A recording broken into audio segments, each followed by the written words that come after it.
sering terkadang terfikir dalam benak kita. Saya di awal-awal mengenal kajian, saya begitu khusyuk hadir di kajian. Tapi sudah semakin lama, semakin ke depan, rasa khusyuk itu hilang dari diri saya. Siapa yang kita salahkan sebenarnya? Kajiannya kita salahkan? Al-Qur'annya kita salahkan?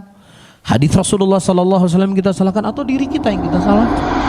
Hadirilah Tablik Kabar di Kota Bengkulu bersama Ustadz Haris Abu Naufal Hafidhahullah Ta'ala mulai Jumat 3 Rajab 1443 Hijriah atau di 4 Februari 2022 sampai dengan Ahad, dan tempat kajian sebagai berikut. Dia harus bertobat dari perbuatan ini karena dia telah meninggalkan apa? Sesuatu anugerah kenikmatan yang Allah berikan kepadanya,